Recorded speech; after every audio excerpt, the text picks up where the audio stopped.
Welcome to Trusty Chords, the podcast which aims to celebrate music and those that create it. If you've spent a bit of time in Melbourne venues over the years, then there's a good chance you might have come across the wonderful Felicity Cripps. For most people, Felicity would have landed on your radar as a member of Houlette back in the day, which soon evolved into the three-piece band Hoy. As time went on though, Felicity kept evolving, with music under her own name arriving before too long. In fact, it was in 2016 we were introduced to the Felicity Cripps Band, a nascent vehicle for its namesake's own musical ideas. Once again, the music didn't take too long to arrive, with the fittingly titled Introducing The FCB album landing in 2017. But that's where the story stopped for a while. If you were a fan of Felicity, you wouldn't have been hearing much music at all. In fact, while she wasn't too focused on writing and releasing music, she was still championing the cause, having found herself the co-owner of Castlemaine's Theatre Royal. But you can't keep a good musician down, and this year the Felicity Cripps Band re-emerged with new music in a big way. That re-emergence culminated in the release of the new album Chasing Volcanoes just over a week ago. I'd be remiss not to tell you how good it is, by the way. For me, it's a listen once and press repeat sort of album. This week, Felicity Cripps joins me as a guest on the podcast, and truly, I couldn't be more thrilled. So I strongly urge you to check out the Felicity Cripps Band's Chasing Volcanoes, and once you're done giving that a spin, have a listen to our chat, and I'll see you at the end of the episode for some general housekeeping.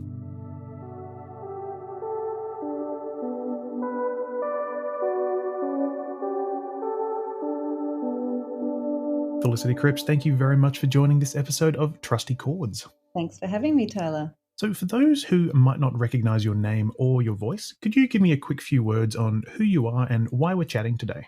Sure.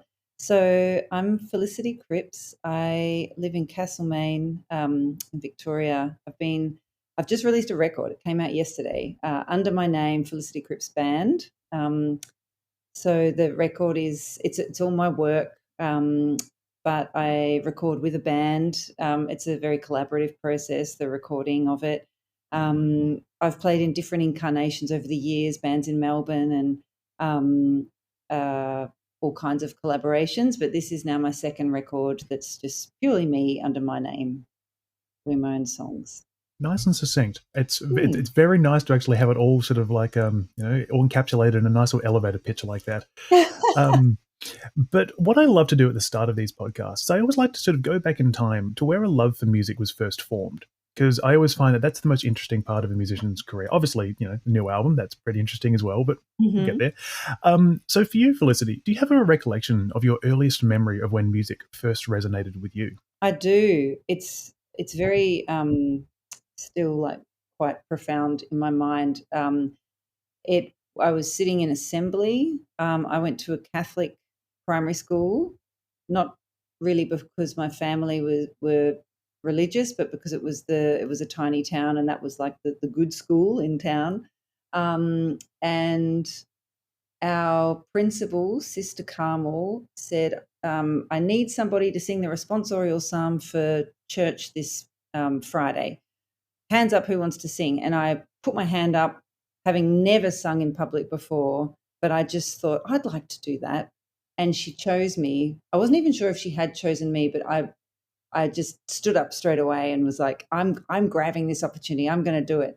And so I went to church, and it was so fun to sing in church because the acoustics were amazing, and it was slightly amplified. And I sang this responsorial psalm, this real soprano, lovely little call and answer piece, and I just relished in it. I loved it so much, and from then on, I kind of got most of the singing roles in church, or if we were doing school performances, and then I was just like, that's it. I'm a singer. That's what I'm doing. So that was it. Plus, the best part of the responsorial psalm is the fact that there's usually a few times you're repeating it as well. So yes. You get a few times to sort of like really take center stage. It's not just a one and done sort of thing. Yeah. Exactly. I also grew up I grew up in a Catholic school north of Adelaide. I went to a Catholic school north of Adelaide where I grew up. And I was much the same. I got into music a lot through just the performances that were sort of happening. They were usually just one woman with an acoustic guitar, but she's probably the reason I picked up the acoustic guitar, if I'm honest. But this isn't about me, because I would actually love to sort of know, were there any particular sort of artists that you remember, or that you enjoyed, or at least remember listening to in the early days after, I guess, after you sort of discovered music outside of the church? Mm. Um, I I wish I had something really cool to say, but mine are quite kind of mainstream. I wasn't into like super pop stuff, but I was really into, well, actually, Whitney Houston was a big one. I loved Whitney Houston, and I was a big Celine Dion fan as well. So for a long time, I was really into these kind of divas and amazing female singers, the kind of R&B and pop stuff. But I also was deeply into musicals. So Audrey Hepburn, My Fair Lady, that kind of stuff was really, really big for me. So for a long time, I thought I'd like to be, oh, and Sound of Music. So I went from, as a really little kid, deciding I was going to be a nun because it just looked like they frolicked and sang and had a really good time. So I was like, I'm joining the nunnery because that's totally my calling. Um, then that that soon changed to, no, I want to be on Broadway. I'm going to do musicals. Um, I went to I went to Monash in Melbourne. So I grew up in a little town in Mansfield at the foot of Mount Buller, and then I moved to the Big Smoke when I just turned 18, just got my license, and moved into a share house and started uni, and it was all so new and crazy. And I was doing this musical theatre course, and I very quickly hated it. It was a real shock, and it was really competitive, and it was just a kind of, I didn't fit in there. I didn't like, not that I was an outsider or anything. I could pretend to fit in there, but I felt very uncomfortable, and I didn't relate to these people and the competitive nature of it, and it was taking all the joy of music out for me. And then I was doing drama and theatre studies as well, so I met a whole different range of people at uni, and that's where I was suddenly shown like the underground Melbourne music scene. And I think my first gig was at the Empress Hotel in North Fitzroy, seeing Rob Snarsky and Dan Luscombe. And I remember sitting on the gross sticky carpet because it was like a small gig, and everyone was like sitting down watching these guys just do something I just never heard music like that or seen musicians like that. And then I was like, right, throw all that away. I'm going to be a singer songwriter, and I'm going to do cool stuff like these guys. I just want to play in pubs. This is amazing. And that went from there. I mean, I feel like that's actually a really good sort of introduction to that Melbourne music scene, isn't it? I mean, Snarsky Yeah, and Luscombe, those are some great musicians, and to sort of really. Yeah. have that real conversion. I guess, yeah. I mean, it's enough to make you want to throw away the habit and take up an entirely new habit, isn't it? It is. Great pun. Yes. Oh, that's what I'm here for. That's why I'm a writer. Um, so, I mean, usually the question I have at this point is, I usually say to people, were you the sort of person to sort of hear music like that and say that you wanted to be involved with that? I'm guessing that was the sort of thing where you said, you know what, if these people are doing that, this is the sort of community that they're fostering. That's something I Hmm. really want to be involved with. And so, I guess, how long did it take? Actually, no, I'll go back a small bit. When did a love of music for you transform into actually playing music?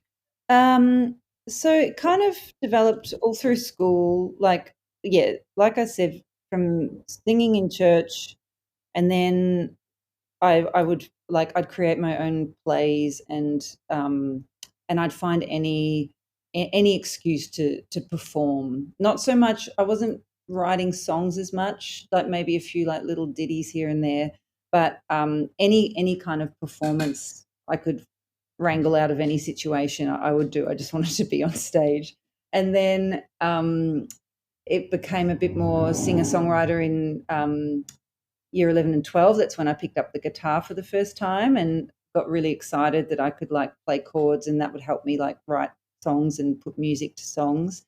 So yeah, from there I kind of was always dabbling in that, but then wasn't until I was probably in my 20s, after going through uni and kind of getting more into, yeah, what was the Melbourne music scene and meeting other musicians, that I started writing songs and then getting people, because I'm not much of a musician in terms of technicality, reading music.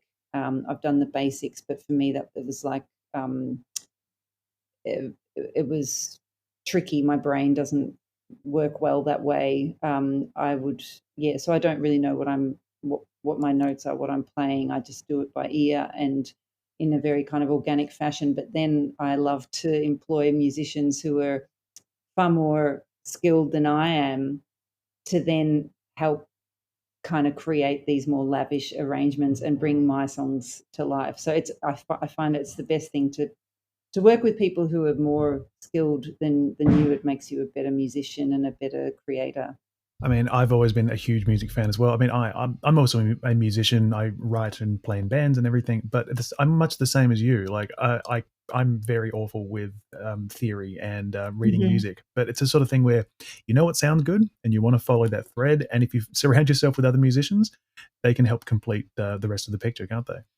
They really can, and often, like, I've had friends who are classically trained musicians or, yeah, or music teachers, and, it's always felt like a real compliment when I've brought them a song and they're just like, "That is so weird. I would never think of that progression. Technically, that doesn't really make sense, but gee, it sounds good." And it's so, and they've kind of appreciated the refreshing response to music that doesn't necessarily go through a set of rules. So that's quite nice to have, that there's never been drummed into you. You have to do it this way, or you have to you just make it up. And for me, that's very much what music is. I used to be really hard on myself and think I need to. I'm never going to get anywhere because I don't practice enough. I'm not trained.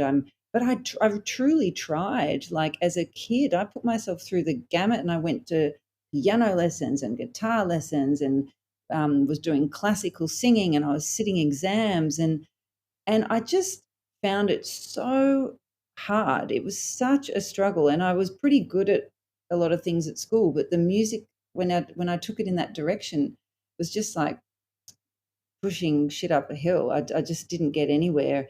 And then I found so much freedom when I realized I could just do it however I wanted, and it didn't matter because there's no one judging you. You're just writing music for the sake of expressing yourself. I definitely feel that's where a lot of musicians will sort of flourish if they're doing it based on instinct rather than technicality. But Mhm. were you then the sort of person who, since you had like those lessons sort of growing up, where I'm assuming they would have said to you, "Here's how you read music," did you sort of have to like, I guess, what's the word I'm looking for? Grapple with that idea of sort of saying, okay, instinct versus technicality. You know, this might sound good, but am I doing it right? Is it, am I making the song correct or something? Was that something you ever sort of struggled with when you were first making music, or did you quickly learn to overcome that? Yeah, I overcame that pretty quickly. But I think the thing that I did have difficulty with was trying to sometimes sound a certain way. Um, like I remember, I think I was 16 and I went to Sydney, which was like a massive deal because I was a real country kid. But I had family friends in Sydney, and I said to mum and dad, "There's a course at NIDA. It's a summer school. It's all about music theatre, and I wanna do it for the over the summer." So it was kind of, I think it was like between year 11 and 12 I went, and so it was just a 7-day course, and I yeah, it was really brave when I think about it. Little me getting on a plane, heading up to Sydney, not knowing anyone, catching the train to Redfern to the conservatory, um, and we all had to get up and sing, and I suddenly got just so overwhelmed with nerves because, when you're in a little town and you're kind of one of the only people into what you're into, you're like a big fish in a little pond and you don't have as much competition. But all of a sudden I was in a room with like really like proper singers, and I just did this terrible audition.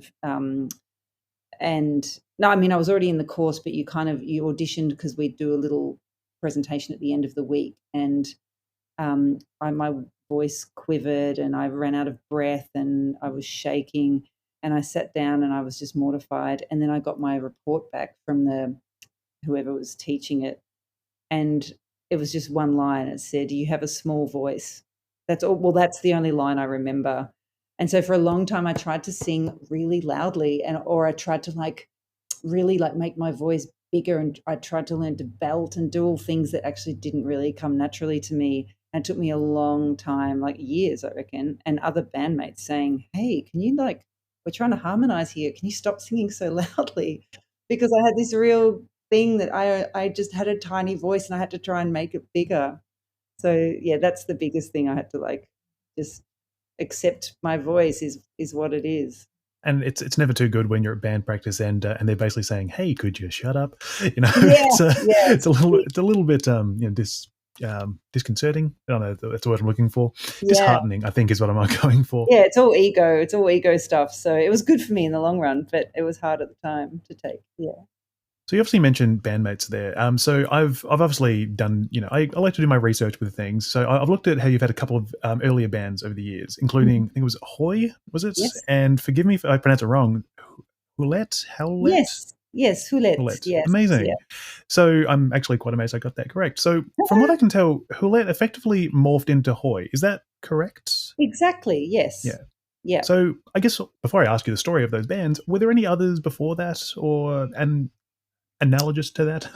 No. I mean, other than that, I would just be doing random performing with random people, never in an actual outfit. So Houlette was my first band, that was all me. And I gleaned all these amazing musicians, friends I went to school with, and then other people I'd met over the years, and we created a really lovely band. It was such a beautiful first record to put out.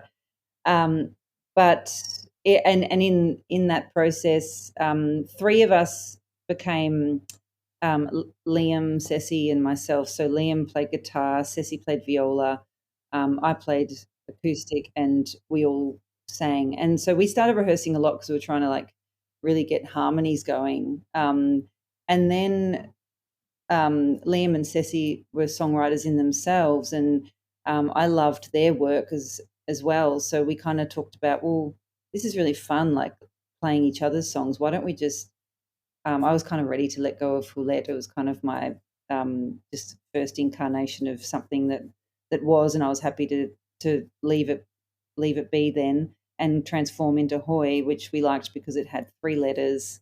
There was a translation somewhere which meant for today, so we felt like it was very present, represented the 3 of us, and that we'd be a collaboration. So yeah, we managed to last for 1 record, which was fun. So I was going to sort of go off of that part where I say, correct me if I'm wrong, but, Hoy had their last release and first release, I'm guessing, around 2014. And then we fast forward to 2016, where you introduce us to the Felicity Cripps Band with the aptly titled album Introducing The FCB, which arrived the next year. So how did the FCB come about? So at that point, I'd moved to Castlemaine, and So I'd really changed my life at that point. Moved from the city because I was just a bit sick of it. I was just a bit sick of Melbourne, and didn't know. I felt like I really wanted more time in nature. I think that was a big thing as well. And I'd also I'd reconnected with my first great love, who's now my husband, and he is from Castlemaine. So, and I'd always loved Castlemaine. I felt like it was a really exceptional small town. It was very different to the small town I grew up in, because where I grew up, it was hard to kind of be a unique kid. You felt very judged, and you'd try and wear what you thought was a really cool outfit, and you'd get called all sorts of names going down the street because you weren't wearing whatever bloody sweats or things that boring kids were wearing. So I really loved Castlemaine because you could tell straight away it was very much like a diverse community, an artistic community, and I felt drawn to that. So Tim and I both decided it'd be really nice to relocate to Castlemaine and just hang out there for a while and see what we want to do. And we were living out in Friarstown, which is just a little like blink and you miss it kind of old gold mining area, just a few k's out of town, very much in the Australian bush. And so I'd go for walks with our Jack Russell, and I'd made the decision to only work like 2 or 3 shifts a week. I was cooking at a really beautiful restaurant, and the rest of the time I just said, I just want to write songs. That's all I want to do. And yeah, I just started writing songs out there, and I thought, I'm sick of trying to make up band names and aliases and things. I think I'll just go call it my name, because I just need to make a real effort to like accept this is me, this is who I am. I don't need to try and turn it into anything else. And yeah, it was born out of that time. What was the experience of launching a band and then releasing an album under your own name like? Like, was it a bit daunting to step out the front like that and say, hey, this is my name, this is a project that bears my name, I am the lead focus of it? Was that a bit sort of, like, I guess, were you apprehensive to do that at first? No, I was really into it, because I suddenly felt like, oh, these songs are good. These songs, it felt like, and I think because there's a lot to be said for like taking time, and I was spending so much time in nature. I like a lot of the time the songs would kind of arrive while I was taking a walk, and I felt like, yeah, sometimes I just felt like melodies would fall out of the sky, and I'd come back humming this thing in my head, and then I'd grab the guitar and I'd have this sense of urgency. I've got to get this down. And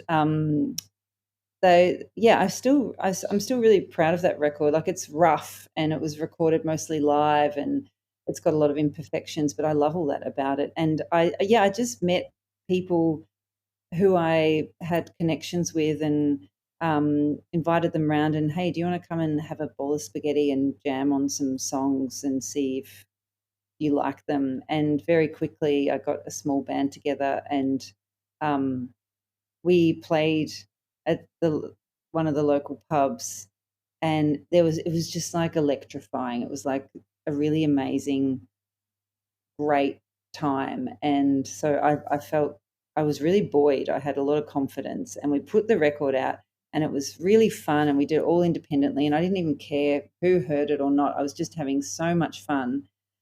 Um, but it was kind of fleeting. It was weird, because after we put that out, a lot of other stuff happened in my life, and then I couldn't take it any further with that incarnation, and the songs weren't coming. I was just at a time in my life where there was a lot of we'd taken on some other big projects, so I just had to let it go. But the good thing was, because it was just under my name, I realized this is going to become an I'm not going to have attachment to a band per se.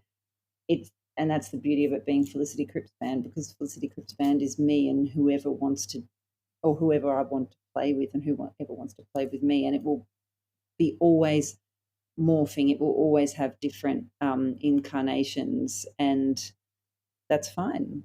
Yeah. So we're chatting a week before this episode goes out into the world, but one day after your latest album was released. So obviously, for those good at maths, this new album is just under 7 years, or arriving just under 7 years from the last one. So obviously, you've sort of touched on it there. And originally, I was going to be blunt and say, why did it take 7 years? But obviously, with a lot of things sort of happening in the background, I mean, the entire time in those 7 years, were you someone who was actually writing music along the way? Were you attempting to write music? Were you thinking about a second album at all, or was it something you were just sort of putting on the back burner while you focused on life and everything that comes with it? I was definitely I was still writing, but I was struggling with it. And then I definitely had a period of time where I put it on the back burner because, um, well, it's probably a time to mention the Theatre Royal in Castlemaine. So I'd never, up until 7 years ago, never worked a full time job in my life. I've always like just lived hand to mouth, trying to be an artist, and um, cooked and worked in cafes and restaurants and clothing shops, and just done whatever jobs I came around. And I was feeling like, oh, it'd be really nice to like have some stable income. Um, so the Theatre Royal in Castlemaine came up for tender, and we put in as we had some friends who were cinematographers and producers, and Tim had a lot of my husband had a lot of band booking experience. I had the hospitality experience plus some music, and so together we thought we'll combine forces. We'll put our hat in the ring, see if we can pitch to buy the Theatre Royal. And we had someone else helping us financially, and that happened, and we bought like the oldest continuously operating theatre on the mainland. And it felt like I was reluctant because I knew it would kind of mean I'd have to give up. Like I knew I'd have to do a lot of sacrificing, but at the same time, it felt really. At the same time, it felt really important. So I thought, well, I want to be involved in this. I want to try and get this theatre back up and running and bring live music to regional areas and create, a thriving arts hub. So I just concentrated on that for ages, and it was so much more consuming than I ever imagined, and I wanted to quit so many times. But then slowly it got easier, and we found our feet, and we realised, okay, this is how we can do it. This is how we can make things work, and space opened up to create music again. In that time then, like obviously having to put your own sort of music career effectively on the back burner for that time, was it the sort of thing where being involved in a venue where you were sort of seeing these other artists playing music, or were you sort of, did that sort of serve as a bit of inspiration for you to sort of say, yes, I want to get back into this space? Or, I mean, time didn't really allow for it. How did you sort of, I guess, grapple with that? Like, was it difficult to do it all? Or? It really was. That's a great question, because I had moments where like I'd be pouring beers, watching bands, and like, I'd have like tears coming to my eyes because I'd be like, I don't want to be pouring the beer. I want to be on the stage. What am I doing? That could be me. I've made the wrong decision. This is crazy. So I had a lot of like existential crises and moments of like, have I just sabotaged any chance because I'm getting older and I'm going nowhere. I mean, I knew that it's weird. Like, I really battled and grappled with whether, because I was on the other side of the fence. I wanted to be on the stage, and I was behind the bar or wherever in the wings. But I still had this gut instinct that I was on a journey, I guess. And it feels more apparent now that it was the right decision, because the music that's come through our doors and the musicians I've been able to meet and relationships I've fostered and just magical moments, seeing what unfolds in this beautiful venue has been so enriching and inspiring, and I feel like my job is really meaningful. And then it also is, I'm now at a stage where I'm self-employed. I can kind of come and go. Like, I'm about to go on a solo tour, and I've just rostered people to work in my absence because I'm going and I can call the shots. And it's in many ways what I thought was sapping all my time and creativity is now feeding it and allowing me to pretty much do whatever I want. So the Theatre Royal has been a huge gift, actually. So I mean, like, speaking from my own sort of experience it's a similar sort of way. Like I've been a music journalist for about a decade now, but I've always wanted to be a musician. And I now play in a band and everything. But being a music journalist, and it would probably be the same as working in a venue, you're watching it all happen in front of you. I would always sort of say to people, it's a lot like sort of, the first day of summer holidays. You happen to break your leg, and you're watching all the kids at the pool while you're sort of off to the side, sort of being like, that could be me out there. But it's so much more cathartic when you're able to actually partake in that experience again. And obviously you are partaking in that experience again with the new album, Chasing Volcanoes. And obviously I don't want to oversell it, but it's an amazing record. Much like the lyrics to the song Volcano says, it takes my breath away. The album is such a pleasure to listen to. And I guess to me, it's one of those records where each and every song feels like it's in its own little world. It's so easy to escape into them. So for me, it's probably going to quickly turn to a comfort record. Just I Oh, can use for I some love that. respite. But I guess for you, Felicity, what does this album say about who you are as an artist in 2024? Um, well, I guess it it's definitely um, an album about connection and discovery, I think. So I didn't know if the songs would all work together because I didn't write them with an idea of a concept album or this is what I'm going to do.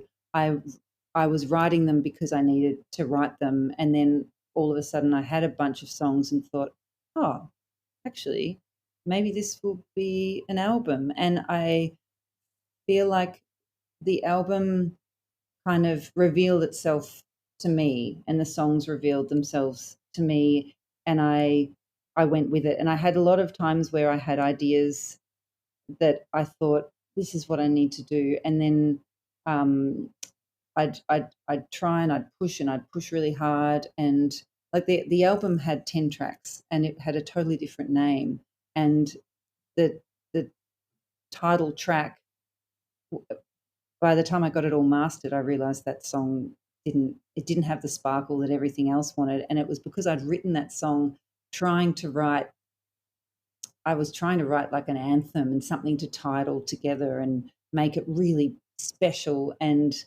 I realized that's not none of the I didn't write any of the other songs that way. Like they were all very kind of I guess they were authentic because I wasn't writing them for anyone. But as soon as I tried doing something that I thought would be impressive, it just didn't work. So I guess it's kind of yeah. I guess I'm just it's I don't know. It just is. That's what I sound like. That's what the songs sound like, and they speak for themselves, I guess. Well, I mean, just from what you're sort of saying there, it definitely sounds like it was the sort of record where you're able to really find your footing when you sort of were just letting it happen. You were sort Yes. of able to sort of say, yep, this is me using it as a conduit of my creativity rather than, saying, you know what, album number 2, full of bangers the whole way through, all Yeah. killer, no filler. And I feel like, I definitely feel like it's an album which definitely feels representative of who you are. I mean, I obviously listened to the new album when it came out. Actually, I listened to it this morning before we had a chat because I want to make sure it's Mhm. nice and fresh. Listened to it 4 times as a result, Oh, and then I had time to listen back to the first one for a bit of comparison. And it definitely feels like, I mean, I don't know whether the last 7 years have just been you sort of writing songs every day, but it feels much more fully formed. And that's not to say the first one wasn't fully formed, but it feels mm, like a really wonderful progression. And I guess that sort of leads into a question I was going to ask in a moment. But I mean, will we be waiting another 7 years for album number 3, or are you sort of a bit yeah, more inspired to sort of come out with a new one sooner? definitely. Yeah, I've already started writing songs for another one. I feel like I've got my groove now, and I've got more space in my life now, and I just yeah, this project. I think I posted about it on just the day before release day. The biggest thing it taught me was how much I love creating music and collaborating with people in the studio, and performing it live as well. I'm so excited to go on a solo tour and bring the songs to the stage. And um, yeah, I've realized that whether because it's hard when you're older and people have commitments, and some of the musicians I play with they play with the big guns, and they're touring in the US right now, so I can't have them play little regional shows here for a pittance, as I kind of embark on my first proper tour in so many years. But I've now realized I can do it all by myself, and it'll just gradually, turn into whatever it's meant to turn into. I just have to keep going, and there's no finite, I'll just make music till this time, or I'll just make another record and then that'll be enough. I'm just going to be doing it forever in one way or another. So that's what it taught me, which was great. Well, I'm definitely very glad about that because I mean, if we keep getting music from yourself, I certainly won't be complaining. But I guess that also sort of leads into a small thing I should mention is that you have been doing you are doing a few intimate solo shows over the next few weeks. I think there was one recently, was there? And there's more to come over the next few weeks. Yes, there, actually, one was postponed. Support for Grace Cummings, which is happening on the 7th of September. So that'll be really great. I did a little live video, filmed, kind of akin to a Tiny Desk concert, but um, I can't really talk about that yet because it hasn't been revealed what it is or when it's coming out. So, but that was exciting. Yeah, yeah.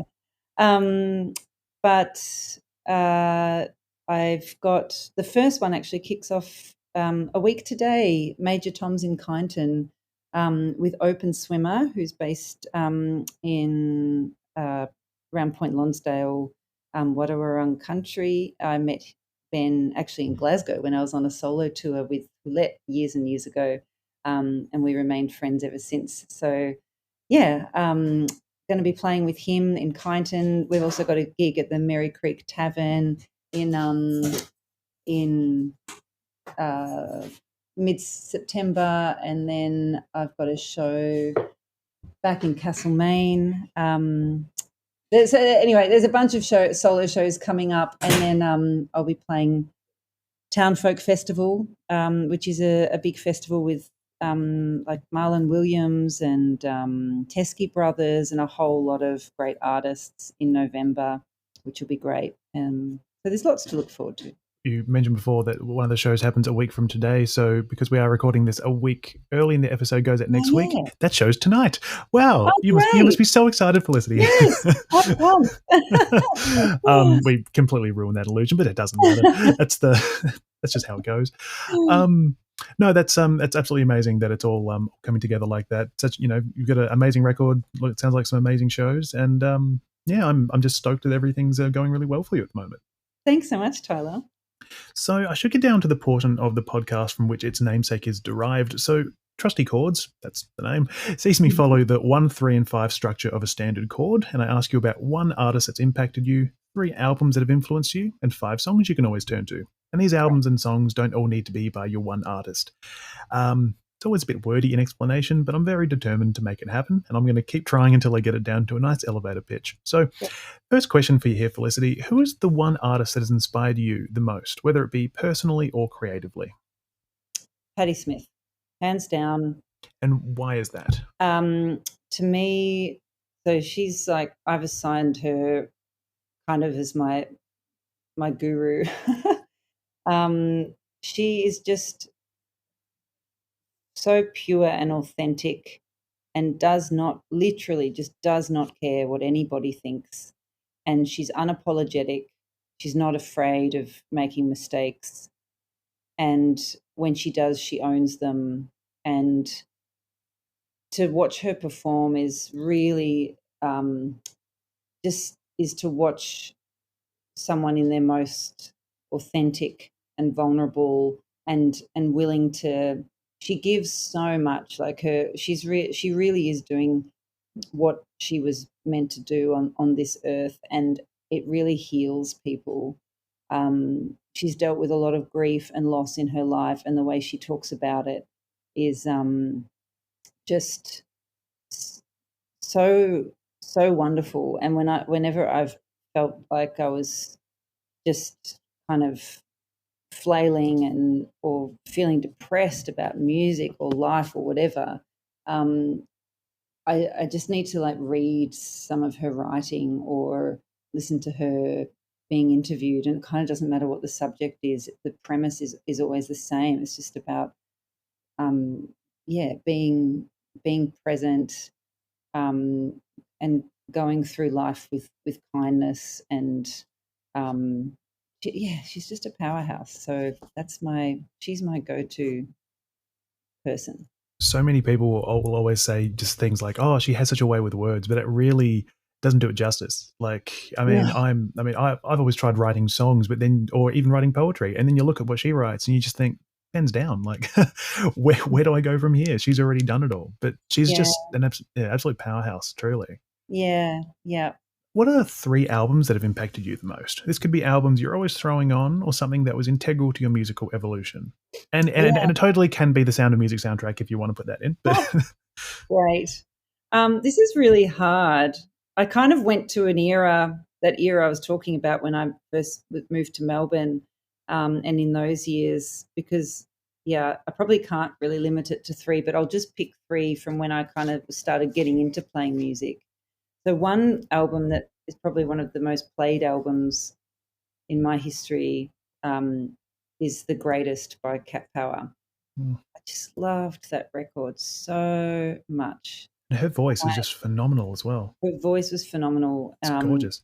I think I inadvertently tried to impersonate it a bit for a while when I was first, finding my way, and I really had to like let go of trying to sound like Cat Power and sound like me. But I was really into, and the production on that record, just the spaciousness of it is really incredible.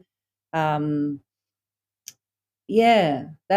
for me. That was that one came to mind first. I was really into, like, I love Nick Cave and the Bad Seeds, and I was really, I'm a real sucker for like ballads and the kind of more gentle, mellow kind of songs. And No More Shall We Part, that record, just reminds me of like driving around Melbourne, just loving the heck out of every single song. Into My Arms was like one of our wedding songs, and that's just a beautiful, beautiful album. And I just love a really kind of terrifying, larger than life guy then singing these heartfelt, really vulnerable, beautiful ballads that that really gets me. So I love that record. And especially for someone like Nick Cave, who seemed so dangerous back in the birthday party, for him to be so tender and vulnerable, it feels so strange. Like he's gone from, like crawling around on broken glass to just making these absolutely gorgeous songs. It's such a weird contrast, but he makes it work. That's for sure. It really is, and his work just continues to be. It just blows my mind, especially his recent records. I haven't listened to the one that's I think one's just come out actually. I think so, but that last one though, Ghostine, I think it was. That was a gut punch. That one, heartbreaking and incredible, and very much like he's got a lot in common with Patti Smith in approach to life, and using grief as a way to connect to other people and to the world, and through the grief and horror and suffering, all of a sudden comes even more beauty than you could ever imagine, and people who are actually able to access that, and then not only access it but share it with the world around them. That's a real gift. It's a lot harder than people realize, that's for sure. Yeah. And in their even just when you're in their presence, whether it's like through the TV screen or with an interview or I saw Nick Cave solo live recently, and it was just palpable, that the energy and the connection that was in that room, and you could tell that he was with us 100%. He wasn't just going to work. Yeah, he was coming out to heal humanity. It felt he cares about what he's doing, like doesn't a preacher. He? It's brilliant. So my third record, I thought I'd choose like something a bit left of field. Slow Blow, Icelandic artist. I don't even know where I found this record. I think it's a self-titled record. Starts with a song called Slow Bossa Nova, very, very lo-fi, a little bit Sparkle Horse kind of vibe. Right. Just beautiful, introspective bedroom shoegaze kind of songs that it's a very comforting record. Well, I'm very intrigued. So I think once I manage to get the new Felicity Cripps album off the turntable, so to speak, I'll have to give that one a go, because you mentioned a Sparkle Horse comparison, and I'm instantly sold. So oh, good, you like check this it out. then? Yeah. I'm intrigued. But lastly, I'd love to know the 5 songs you could always turn to, whether it be for comfort, for excitement, anything at all. Your 5 trusty songs. Okay. first one that came to mind was a Tom Waits song, "Hold On." Just the lyrics in that are just so evocative and beautiful, and it's just a real heart warmer for me. I just love that song so much. I love a lot of the songs off that record. Because the Night, Patti Smith, I've performed it a lot of times as well, and it's just I love the story behind it. She says she was waiting to get a call from her late husband, Fred, and he wasn't. Yeah, for some reason the phone wasn't ringing, and I think she started penciling down the lyrics for this song, and it's just a really great, universally appealing rock number. It's just so uplifting as well. Like it just really gets a crowd going, doesn't it? It does. Yeah, that's the kind of song that I'd kill to write. And when my daughter in her first year was when that beautiful duet between Angel Olsen and Sharon Van Etten came out, Like I Used To, and we'd play the duet version to Pammy, and she'd ask to play it on repeat again and again. And I watched them doing it live and was just in tears watching them. It's just one of the best duets I've heard in such a long time. And I could play that song any day of the week. I love it. And such beautiful voices once again, just going at it together like that. It's gorgeous. It is so gorgeous. Yeah. So I also feel like I'm so overly complimentary of your choices, but they are really amazing choices. So this isn't me just trying to like heap you with praise as I've done so far. Well, I think we've got similar tastes going on here. The fourth song, the fifth song. This is the last song.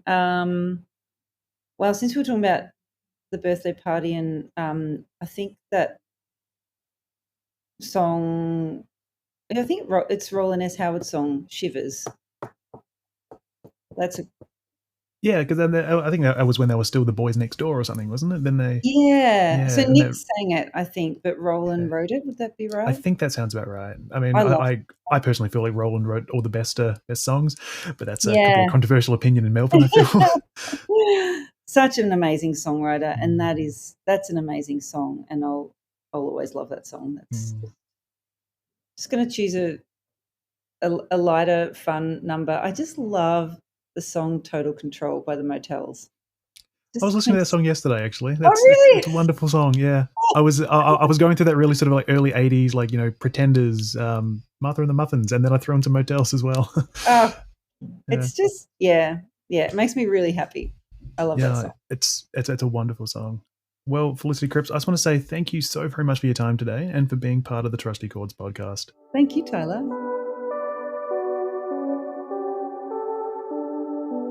Thank you for listening to Trusty Chords.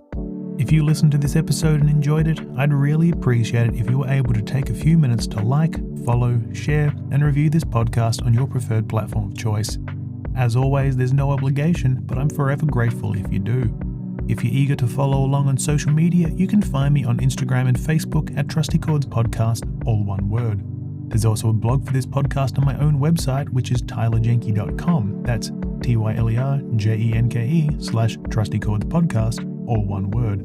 That's where you'll find entries on each episode each week and a list of all the artists, albums, and 5 songs chosen by artists each week, along with the accompanying playlist too. You can also find a link to the Buy Me a Coffee platform where you can throw me a few dollars to keep this podcast running if you feel so inclined.